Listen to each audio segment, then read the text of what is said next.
Hello guys, this is Kavish Institute and welcome to my site Kavish Institute. Kavish institute के नाम से मैंने अपने चैनल्स और पेजेस फेसबुक और यूट्यूब पे बना रखा है और उसके अलावा जो है मैं ऐसे regular day to day Kavish institute अपना रन करती हूँ।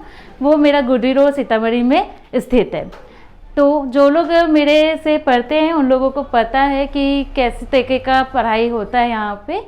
एंड जो लोग न्यू हैं उन लोगों से रिक्वेस्ट है कि वो लोग 2-4 वीडियोस मेरा देखिए करिए, उसके बाद बताइए, डिसाइड करिए कि आप लोग को ये वीडियोस कैसा लगा है।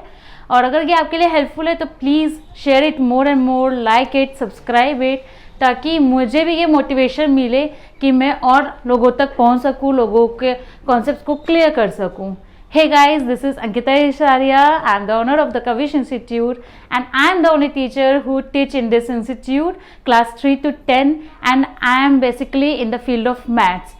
So please go further and like my channels. Thank you so much. आज मैं यहाँ पे क्लास 8 CBSE का एक्सपोनेंट चैप्टर लेकर आई हूँ, जो कि बहुत ही मज़ेदार एंड इंटरेस्टिंग चैप्टर है। कसम से अगर आप इसे देखिएगा तो आप खूब इंजॉय करिएगा, क्योंकि इसके एक आइडेंटिटीज़ होती हैं जो सिंपल हम लोग हमेशा यूज़ कर रहे होते हैं, लेकिन जब उसको एक आइडेंटिटी का, एक फॉर्मूले का नाम दे दिया जाता है तो हम लोग के लिए हेडेक हो जाता है कि कैसे उस आइडेंटिटीज़ को हम लोग जो है सॉल्व करेंगे। पर हम लोग एक्चुअली जानते हैं कि मैथ्स क्या होता है। मैथ्स एक्चुअली हमारा डे टू डे का बेसिक होता है। हम लोग हर चीज़ वो काम कर रहे होते हैं, पर जब उसको ना कोई कागज़ पे कुछ फॉर्मूले के रूप में लिख के दे दिया जाता है तो वो हमारे लिए हैट्रिक का काम हो जाता है कि मैं इसे कैसे लर्न करूँगा, कैसे मैं इसको प्लॉट करूँगा, कैसे मैं वैल्यू निकालूंगा। तो लोग उस नर्वसनेस के कारण जो होता है ना, वो अपने पेपर्स को गलत करके आ जाते हैं, रॉन्ग करके आ जाते हैं, बाद में पछताते हैं कि यार ये क्वेश्चन तो इतना इजी था, मैं तो इसको रोज़ डे टू डे लाइफ में कैलकुलेट करता हूँ, जानता हूँ, क्वेश्चंस को पुट करता था और कैसे गलत हो गया। तो आइए आज इसी कुछ सिंपल आइडेंटिटीज़ के साथ में हम लोग कुछ क्वेश्चंस को एक्सपोनेंट के चैप्टर में सॉल्व करते हैं। ठीक है, मैंने ऑलरेडी क्लास 8 एक्सपोनेंट चैप्टर्स का जो है कुछ वीडियोस, 2-3 वीडियोस आइडेंटिटीज़ थे, उसके अंदर में कुछ हमारे कॉन्सेप्ट्स थे, अपलोड किया हुआ है। और मेरे जो रेगुलर साइट चल रहा है, रेगुलर क्लासेस चल रहे हैं, उसमें तो मेरे एक्सपोनेंट चैप्टर कंप्लीट पे ही है। ठीक है, यूट्यूब वगैरह पे मैं अभी लेटेस्ट हूँ, न्यू हूँ, दैट्स वाई कि अभी उस पर धीरे धीरे मैं पोस्ट कर रही हूँ। और प्लीज़ मेरे वीडियोज़ को लाइक, शेयर एंड सब्सक्राइब मत भूलिएगा करना। चलिए, तो आज मैं क्वेश्चन एक्सपोनेंट में सिंप्लीफाई करना, यानी कि यहाँ पे अगर जो आइडेंटिटीज हमने पढ़ा था उस आइडेंटिटीज अगर प्लॉट होता है तो उसे कैसे यूज करते हैं, कैसे हम लोग उस पर लगाते हैं और उसके आंसर निकालते हैं। ठीक है, लेट्स स्टार्ट। तो मेरा पहला क्वेश्चन आप देख रहे होंगे कि क्वेश्चन है 3/8 की पावर -2 इंटू 4/5 की पावर -3। क्वेश्चन क्लियर है ना सबको, किसी को कोई दिक्कत तो नहीं हो रही? चलिए आगे बढ़ते हैं। तो क्वेश्चन है मेरा 3/8 की पावर -2 इंटू 4/5 की पावर -3। क्लियर है? यहाँ पे हम लोग सॉल्व करते हैं। तो यहाँ पे क्या कोई आइडेंटिटी लगे? मैं आप लोग से पहले पूछती हूँ, फिर मैं अपना बात बताऊंगी। पहले तो आप लोग अपना माइंड खोलिए, क्या यहाँ पे कोई आइडेंटिटी लग रहा है? हम लोग जो भी एक्सपोनेंट्स के आइडेंटिटीज पढ़े, लॉस पढ़े, क्या यहाँ लग रहा है? नहीं लग रहा। क्यों नहीं लग रहा? बिकॉज मेरा ये दोनों बेस जो है वो अलग है ना। तो ये जब बेस अलग हो जाता है, और डिग्री भी देखिए हमारा सेम नहीं है, डिग्री भी अलग है, तो ना बेस की आइडेंटिटी लगा सकते हैं ना डिग्री की आइडेंटिटी लगा सकते हैं। तो फिर यहाँ हम लोग क्या करेंगे, कैसे आंसर निकालेंगे? सिंपल लॉजिक जो हम लोग सिंप्लीफिकेशन पढ़े हैं क्लास 6 से लेके अभी तक में, वही फंडा यहाँ अप्लाई करेंगे। तो चलिए करते हैं। तो यार 3/8 है, उसका पावर -2 है, तो हम लोग सबसे पहले एक आइडेंटिटी यहाँ लग रहा है, ये डिग्री नेगेटिव है, इसको हम क्या करेंगे, रेसिप्रोकल था आइडेंटिटी लॉ में, वही करेंगे। देखो कैसे, तो ये मेरा हो जाएगा 8/3 इसका पावर 2 इंटू 5/4 का पावर 3। क्लियर है? किसी को अगर नए हो, नहीं पता है, तो चलिए मैं बता देती हूँ क्या हुआ यहाँ आइडेंटिटी। यूजिंग आइडेंटिटी x की power -a is equal to 1/x की पावर a। जब कोई बेस होता है, अगर उसका नेगेटिव एक्सपोनेंट होता है, नेगेटिव डिग्री होता है, तब हम लोग क्या कर रहे होते हैं कि डिग्री को पॉजिटिव बनाने के लिए जो ये बेस होता है ना, इन्वर्स हो जाता है, मल्टीप्लिकेटिव इन्वर्स, या फिर कहेंगे रेसिप्रोकल हो जाता है। ठीक है, इसलिए वो 1/x के में लिखा जाता है। कब? जब नेगेटिव डिग्री है और उसको पॉजिटिव बनाना है। ठीक है, जिन लोगों को भी ये लॉस नहीं पता था, प्लीज नोट इट डाउन, ताकि आप लोग आगे इस चीज को लेके कंफ्यूज नहीं रहे। ठीक है। ऐसे तो मैंने ऑलरेडी लॉस के चैप्टर समझा दिया है, बट स्टिल जो लोग मेरे लिए न्यू व्यूअर्स हैं, जिनको ये कॉन्सेप्ट में थोड़ा प्रॉब्लम है, उसको मैं हर एक स्टेप पे क्लियर करती जाऊंगी। ऐसा समझूंगी कि मैं वापस से बेसिक से ही पढ़ा रही हूँ, मैंने कोई वीडियोस नहीं डाला है, इसी हिसाब से मैं पढ़ाऊंगी। तो ये मेरा एक आइडेंटिटी था जो यहाँ पे लगा है। क्लियर? Now move forward. तो हम लोग सॉल्व करेंगे 8 का स्क्वायर करने के रहे, तो 8 इंटू 8, या तो आप सिंपल इसको तोड़ के करिए और या आप डायरेक्ट करिए। अगर आप मैथमेटिक्स कैलकुलेशन के फास्टेस्ट स्पीड रखते हैं तो आप डायरेक्ट कर लो 8 का स्क्वायर, 3 का स्क्वायर, इसको शो मत करो। और अगर आपको लगता है कि नहीं हम अभी स्टेप बाय स्टेप सीखना है, अभी हमको नहीं आता है, तो पहले आप इसको क्या करिए, सिंप्लीफाई। 8 into 8, 3 into 3। सिमिलरली यहाँ 5 3 टाइम्स है, तो 5 इंटू 5 3 बार लिख दो, 5 इंटू 5 और 4 into 4 into 4। Clear? Now solve it further. तो ये मेरा, अब देखो सारे टर्म आपस में मल्टीप्लाइड फॉर्म में, यहाँ तक कि बीच में भी मेरा मल्टीप्लाइड है? तो हम उसको 8 इंटू 8 64 लिखने के बजाय मैं ऊपर नीचे कट कर सकती हूँ, कट रहा है इसलिए काट सकती हूँ। तो 4 2 ज़ा 8, 4 2 ज़ा 8, 2 2 ज़ा 4, फिर ये 2 से 2 कटा। ठीक है, ये हम मल्टीप्लाई नहीं किए, सिंप्लीफाई में लिखे, तो ये जरा हमारे लिए इजी रहा, बिकॉज ऊपर नीचे हमारा एक टेबल से कट रहा था, तो उसको करके एक सिंप्लीफाइड फॉर्म बनाए। अब मेरा क्या देख रहे हैं, इधर भी कोई टर्म नहीं बचा और इसके डिनोमिनेटर में भी कोई टर्म नहीं बचा, तो सिंपल हम क्या करेंगे, 5 इंटू 5 125, 5 इंटू 5 25, 25 इंटू 5 125, और 3 इंटू 3 9। तो ये इसका फाइनल आंसर हुआ। क्लियर है? तो यहाँ पे इस क्वेश्चन को सॉल्व करने के लिए मैंने एक्सपोनेंट्स की सिर्फ एक आइडेंटिटी को यूज किया है, वो है मेरा x की पावर -a। ध्यान रखना बच्चों, अगर डिग्री नेगेटिव होती है तो आप चाहो ना चाहो हमको उसके बेस को रेसिप्रोकल करना जरूरी होता है। ठीक है, चलिए एक नेगेटिव ही डिग्री के साथ के एक और क्वेश्चन को हम लोग सॉल्व करते हैं। ठीक है,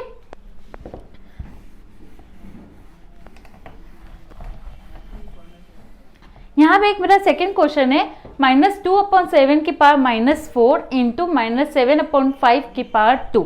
यहाँ भी एक नेगेटिव दिख रही है, तो फिर हम लोग इसको सॉल्व करेंगे तो आप लोग को कंफ्यूजन और अच्छे से क्लियर हो जाएगा। तो यहाँ पे इसको सॉल्व करेंगे तो ये डिग्री को पॉजिटिव करने के लिए क्या हो जाएगा, 7/-2 का पावर 4 इंटू 5/-7। सॉरी, यहाँ नहीं करेंगे हम लोग, क्यों नहीं करेंगे, ये बेस में वही क्यों छोड़ दी, क्योंकि यहाँ पे जो डिग्री थी वो पॉजिटिव था, नेगेटिव नहीं था। थोड़ा सा क्वेश्चन को ध्यान से रख के, ये कंफ्यूजिंग ट्रिक होता है कि कोई नेगेटिव दे देगा कोई पॉजिटिव, तो क्वेश्चन अच्छे से पढ़ना, एग्जाम के प्रेशर से फटाफट से क्वेश्चन रीड करके अपने से सॉल्व करने की कोशिश बिल्कुल मत करना। ठीक है, तो यहाँ पे ये चीज़ मेरा सेम होता रहा। अब इसको सॉल्व करेंगे तो हम लोग क्या देख रहे हैं कि अगेन बेस अलग है और डिग्री भी अलग है। तो सॉल्व करने के लिए फिर वही 7 इंटू 7 इंटू 7 इंटू 7 4 बार, -2 इंटू -2 इंटू -2 इंटू -2। ठीक है, 7/-2 4 टाइम्स था ना, तो हम 7 को 4 बार लिखेंगे, -2 को भी 4 बार लिखेंगे, वही लिखा। नाउ अगेन -7 2 बार है, तो -7 इंटू -7, और 5 भी 2 टाइम्स है, तो 5 इंटू 5। यहाँ पे कोई कंफ्यूजन है? चलो फर्दर देखते हैं। मेरा कहीं कुछ कट रहा है? नहीं, कुछ नहीं कट रहा। टन गोपाल। तो फिर हम लोग क्या करेंगे, इसको सॉल्व करेंगे।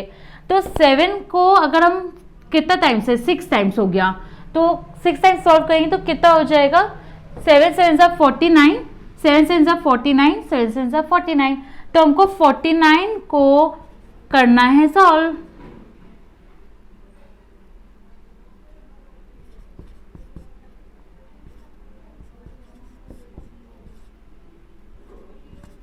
(2401)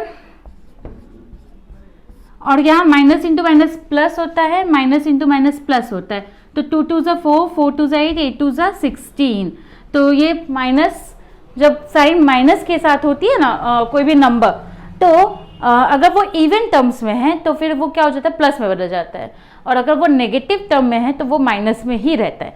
तो यहाँ पे क्या है, मेरा 4 बार था इवन नंबर, तो इसलिए ये माइनस मेरा प्लस में बदल गया, और 2 को मैंने 4 टाइम्स मल्टीप्लाई कर दिया। क्लियर है? इसी तरीके से यहाँ पे करेंगे तो ये minus into minus even number है, 2 ही बार मल्टीप्लाई करना है, तो माइनस इंटू माइनस प्लस। तो ये हो गया 7 7 ज़ा 49 और 5 5 ज़ा 25। क्लियर है? नाउ अब इसको अगर फर्दर हम लोग सॉल्व करेंगे तो क्या आंसर आता है,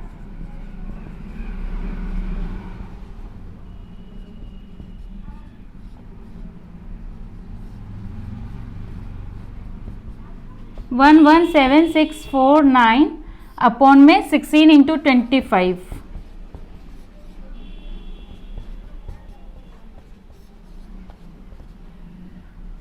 400। एक बार पोज करना। तो ये हमारा आंसर आया, ठीक है। इस तरीके से इसको सॉल्व करते हैं। इसको हम लोग रीड कर लेंगे, 1,17,649 अपॉन में 400।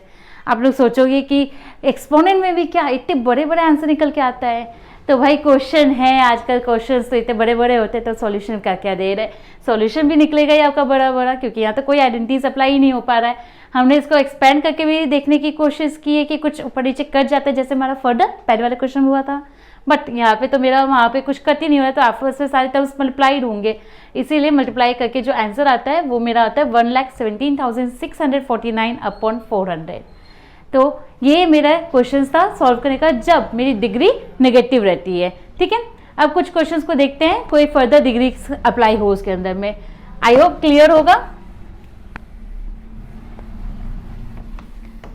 अगर मेरे समझाने के तरीके वीडियोस आपको पसंद आ रहा हो तो please like share subscribe right now and share it more and more, ताकि और लोगों के लिए भी ये हेल्पफुल हो। मेरा मेन मोटिवेशन यही है कि मैं अपने कॉन्सेप्ट्स को, अपनी नॉलेज को लोगों तक स्प्रेड कर सकूं। जिस लोगों को भी इस चीज़ की ज़रूरत है, प्लीज़ सेंड हिम और go for that and like my channels. Thank you. एक और क्वेश्चन को सॉल्व करते कुछ डिफरेंट डिग्रीज के साथ में। कौन सा सॉल्व करेंगे हम लोग, चलो एक सिंप्लीफिकेशन करते हैं। क्वेश्चन है 6 का पावर -1 माइनस 8 का पावर -1, ठीक है।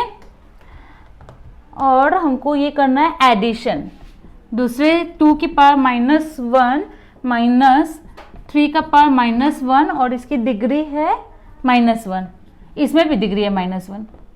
ये क्या तामझाम है, क्या क्वेश्चन है ये, हर जगह -1 -1 -1 क्या है ये। तो इसको भी सॉल्व करेंगे। देखो इसमें हम लोग को ध्यान रखना है, अंदर के टर्म्स में 2 टर्म है, 2 बेस, एक जो ब्रैकेट दिख रहा है आपको उसमें अंदर 2 टर्म है।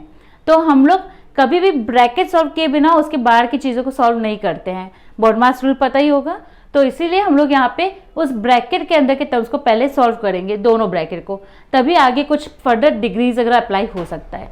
तो यहाँ पे सॉल्व करते हैं तो ये क्या बनता है, हम देख रहे हैं पहला टर्म 6 की पावर -1 है। तो अगर खाली एक फर्स्ट टर्म को देखा जाए तो यहाँ मैं आइडेंटिटी लगा सकती हूँ। तो ये क्या हो जाएगा, नेगेटिव डिग्री है तो ये 1/6 हो जाएगा, और पावर में 1, तो पावर 1 हम लोग जनरली लिखने के टाइम पे शो नहीं करते हैं, वो हम लोग के कॉमन सेंस होता है कि ये अगर कोई डिग्री नहीं तो वहाँ पे 1 है। क्लियर। इसी तरीके से ये नेक्स्ट टर्म उठाएंगे तो ये भी मेरा 1/8 हो जाएगा, और यहाँ ये -1, ये अभी चेंज नहीं हुआ है, अभी हम लोग ब्रैकेट के अंदर के टर्म को चेंज किए हैं।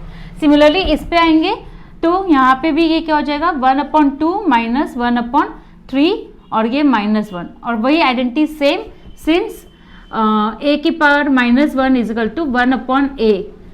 क्लियर, वही सेम आइडेंटिटी यहाँ पे लिख रहे हैं।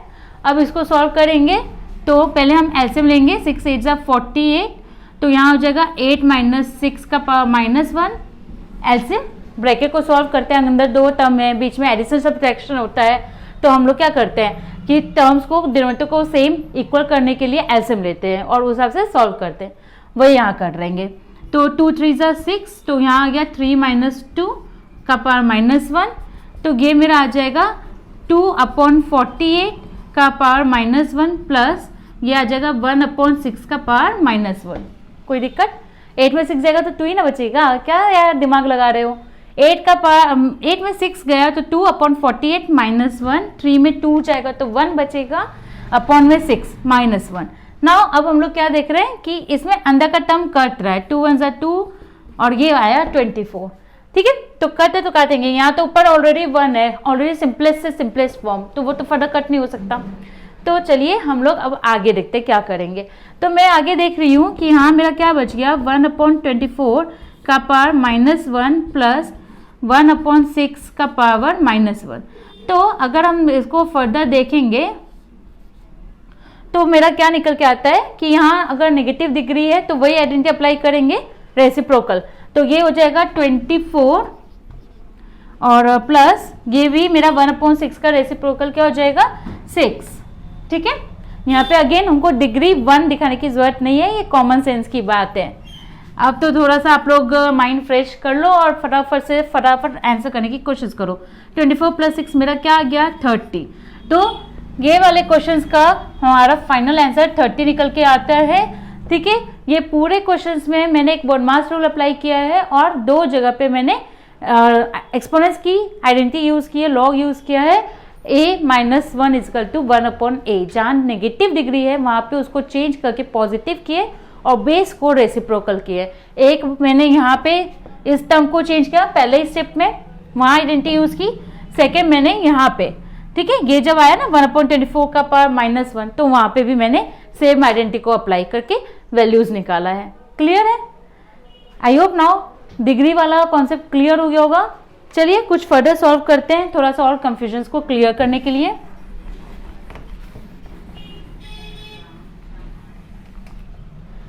अगर हम लोग और क्वेश्चंस को फर्दर देखते हैं, एक क्वेश्चन है 6 का पावर -1 प्लस 3/2 का पावर -1 और होल -1। ठीक है, तब इसको कैसे सॉल्व करेंगे? यहाँ पे भी लॉज को अप्लाई करो, बिग ब्रैकेट है तो पहले सॉल्व वो करेंगे। ये हो जाएगा 1/6, क्योंकि नेगेटिव डिग्री है तो वो रेसिप्रोकल हो जाएगा, और प्लस 3/2 भी एक अलग टर्म है जिसका डिग्री -1 है, तो ये भी बेस रेसिप्रोकल हो जाएगा 2/3, और ये होल के पावर 1, तो वो डिग्री शो नहीं करेंगे, 1 लिख के नहीं दिखाएंगे, कॉमन सेंस होता है। ठीक है, नाउ ये -1। अब हम लोग क्या करेंगे, पहले ब्रैकेट सॉल्व करेंगे, यानी कि अंदर के टर्म्स को एलसीएम वगैरह लेते हैं। तो एलसीएम में ये 6 आएगा और ये 3 2s 2 2s 4 है ना, 3 2s 6, तो 2 को भी हम 2 से मल्टीप्लाई किए, तो आंसर आया 5/6 का पावर -1।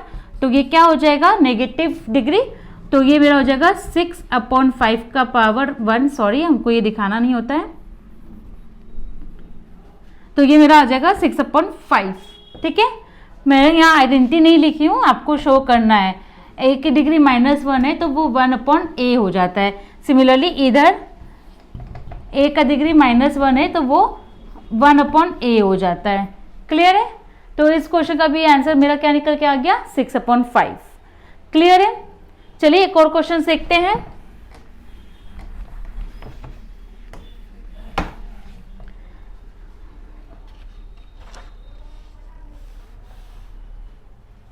अब जैसे एक क्वेश्चन है 2 का पावर -1 इंटू 4 का पावर -1 डिवाइड बाई 2 का पावर -2। अब यहाँ थोड़ा सा चेंज हुआ, यहाँ क्वेश्चन आ गया आपका, यहाँ मल्टीप्लाइड है, ठीक है, और यहाँ पे डिवाइड है। तो पहले तो हम ब्रैकेट सॉल्व करेंगे, तो ये 1/2 इंटू 1/4 बन गया, डिवाइड बाई 2 का पावर -2 है तो वो 1/2 का पावर 2 हो जाएगा। ठीक है, यहाँ पे मैंने आइडेंटिटी को अप्लाई किया, a का डिग्री -1 = 1/a। तीनों टर्म में 1 2 3 तीनों टर्म में मैंने रेसिप्रोकल किया है, क्योंकि तीनों की डिग्री नेगेटिव थी। कोई दिक्कत है? आगे बढ़े। देखो यहाँ पे मैं फटाफट स्पीडली इसलिए भाग रही हूँ बिकॉज मैंने 2 क्वेश्चन बहुत अच्छे से डीपली समझाया है। अब उसी उसको बार बार समझाएंगे तो नए कॉन्सेप्ट पे कैसे जाएंगे, इसके लिए जो नया चीज आएगा उसको मैं पूरा फोकस के साथ कराऊंगी, और बाकी ये सब तो आप लोग खुद ही आंसर करने वाले हो, इसके लिए मैं तुरंत फटाफट से आगे बढ़ रही हूँ। क्लियर है? Okay, now move forward. तो हम लोग ब्रैकेट सॉल्व करेंगे, तो यहाँ बीच में मल्टीप्लाइड है तो 1 × 1 1 हो जाता है, 2 × 4 क्या हो जाता है 8। ठीक है, तो ब्रैकेट लगाने की जरूरत नहीं है। नाउ ये डिवाइड 1/1 का स्क्वायर करोगे तो 1 होगा, 2 का स्क्वायर करोगे तो 4 होगा। क्लियर?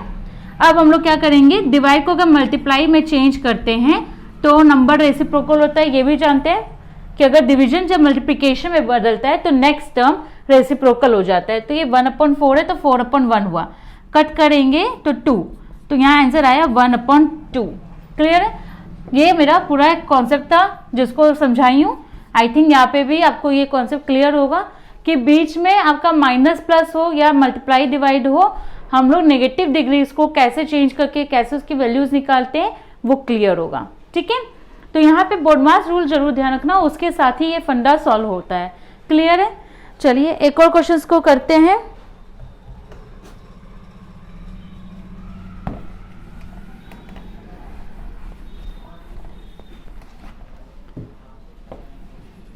जैसे कि क्वेश्चन है 1/3 का पावर -2 -3 माइनस 1/2 का पावर -3 डिवाइड बाई 1/4 का पावर -3। ठीक है, ये क्वेश्चन है। अब यहाँ एक बार माइनस है तो दूसरी बार डिवाइड है। चलिए इस क्वेश्चन को सॉल्व करते हैं। तो हम लोग अंदर की टर्म को देखेंगे तो ये हो जाएगा 3 का पावर 3, क्योंकि रेसिप्रोकल 1/3 का होता है 3। ठीक है, तो माइनस यहाँ पे भी ये हो जाएगा 2 का पावर 3 डिवाइड बाई 1/4 के लिए वो भी हो जाएगा मेरा 4 का पावर 3। यहाँ पे आइडेंटिटी लिख देंगे, a की power -1 is equal to 1/a। Clear? कोई दिक्कत? आगे बढ़ते हैं। अब हम लोग क्या देख रहे हैं, ब्रैकेट को सॉल्व करेंगे तो 3 का क्यूब है, तो 3 का क्यूब कितना होता है 27। तो 27, 2 का क्यूब होता है 8, फिर डिवाइड बाई 4 का क्यूब होता है 64। क्लियर? 4 4 जा 16, 16 4 जा 64, तो 4 का क्यूब आ गया 64। ब्रैकेट सॉल्व करेंगे तो 27 माइनस 8 कितना हो जाएगा 19। ठीक है, और ये इंटू लगा देंगे तो ये हो जाएगा मेरा 1/64। ठीक है, तो यहाँ पे मेरा आंसर निकल के आ जाएगा 19/64। ये फर्दर सिमिलर कोई टेबल में नहीं कटेगा, इसके लिए इसका आंसर आ जाएगा 19/64। क्लियर है? किसी को कोई दिक्कत है? चलिए आज का कॉन्सेप्ट मैं यहीं पे कंप्लीट करती हूँ और होपफुली आशा करती हूँ कि आप लोग को आज के वीडियोस जरूर पसंद आया होगा।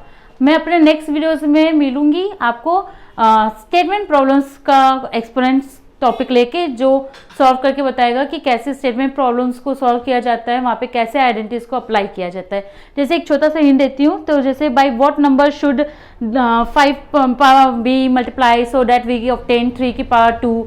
तो इस तरीके के जो क्वेश्चंस होते हैं ना स्टेटमेंट में, वो वाले नेक्स्ट वीडियोज़ में मैं आप लोग को समझाऊंगी कि कैसे वहाँ पे हम लोग स्टेटमेंट लिखते हैं, कैसे वहाँ पे आइडेंटिटीज अप्लाई करते हैं और उसके आगे के सॉल्यूशंस को कैसे निकालते हैं स्टेप बाय स्टेप। ठीक है, तो hopefully you will enjoy this video and thank you for watching this. Please like, share and subscribe.